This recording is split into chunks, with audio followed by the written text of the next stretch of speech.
Friends, આજે હું તમારી સાથે શેર કરીશ પકોડા કઢીની રેસીપી. અહીં આગળ આપણે છાશ લઈ લઈશું. તો 1 કપ અને બીજો 1 કપ છાશ લઈ લીધી છે આપણે. અહીંયા 2 કપ છાશ લીધી છે. હવે 3 ચમચી બેસન લઈશું આપણે. અહીંયા 3 ચમચી બેસન લીધું છે. આપણે બેસનને છાશમાં મિક્સ કરીએ આ રીતે મિક્સ કરી લઈશું, જેથી ગાંઠો બી ના પડે. આપણે આ રીતે પેસ્ટ જેવું બનાવીને આપણે છાશમાં એડ કરી દઈશું. 1 કપ પાણી એડ કરીશું. મિક્સ કરી લઈશું આપણે છાશને. હવે આપણે વઘાર કરી લઈશું. હવે વઘાર કરવા માટે આપણે કઢાઈમાં 2 ચમચી ઘી મૂકીશું. અહીંયા આપણું ઘી ગરમ થઈ ગયું છે. હવે 1 ચમચી રાઈ એડ કરીશું અને 1 ચમચી જીરું એડ કરીશું અને બેઉને તતડવા દઈશું. હવે તતડે એટલે 1 તમાલપત્ર, કઢી લીમડો અને 1 ચક્રફૂલ અને લવિંગ 3 થી 4 એડ કરીશું અને સૂકા ધાણા વાટેલા એડ કરીશું અને અડધી ચમચી આદુની પેસ્ટ અને ચપટી હિંગ અને તીખાસ માટે લીલા મરચાં એડ કરીશું. મિક્સ કરી લઈશું આપણે વઘારને.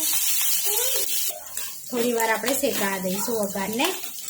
આપણો વઘાર શેકાઈ ગયો છે. હવે આપણે છાશમાં એડ કરી દઈશું. હવે આપણે વઘાર અંદર એડ કરી દેવાનો છે. મિક્સ કરી લઈશું બધું.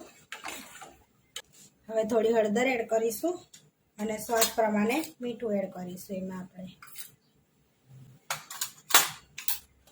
અને ઉકળવા દઈશું.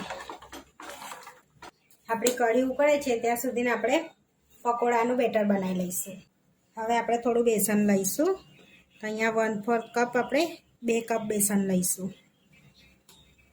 પકોડા બનાવવા માટે હવે એમાં મસાલો કરીશું. સ્વાદ પ્રમાણે થોડું મીઠું એડ કરીશું, ચપટી હળદર, થોડું લાલ મરચું પાવડર, થોડો ગરમ મસાલો, ચપટી હિંગ, થોડું પાણી એડ કરીને આપણે બેટર બનાવી લઈશું એને. આ રીતનું આપણે બેટર બનાવી લીધું છે.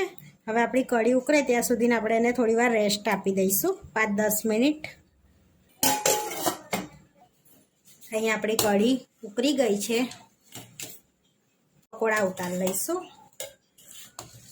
લોટને બી રેસ્ટ આપીને થઈ ગયું છે આપણું. હવે થોડું પાણી એડ કરીશું, ઠીક લાગે છે એટલે, અને સરસ એવું ફેટી લઈશું એને.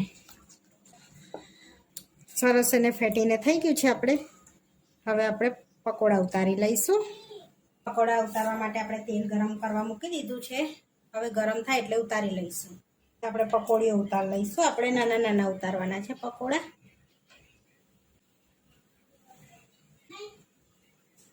આ રીતે નાની નાની પકોડીઓ ઉતારી લઈશું આપણે. આ રીતની નાની નાની પકોડીઓ મૂકી દીધી છે. હવે આપણે તળી લઈશું. હવે આપણે પલટાઈ લઈશું એને.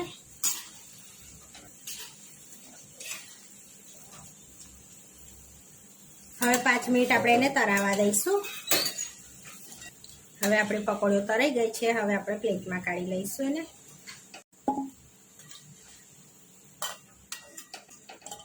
આપણી પકોડી બનીને આ રીતની રેડી થઈ ગઈ છે. હવે આપણે કઢીમાં એડ કરી દઈશું.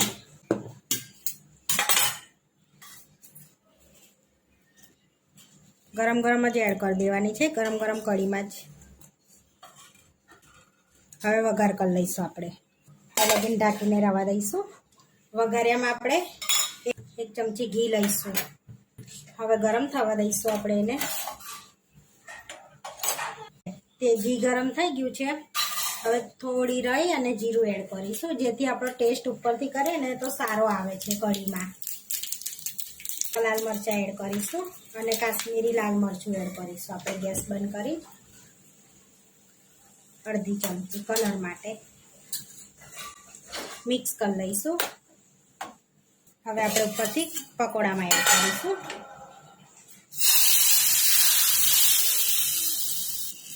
પકોડામાં એડ કરીશું અને મિક્સ કરીશું. થોડા ધાણા એડ કરીશું. મિક્સ કરીશું અને ઢાંકીને એને રવા દઈશું થોડી વાર આપણે. પછી સર્વ કરી લઈશું. સર્વ કરી લઈશું કઢીને.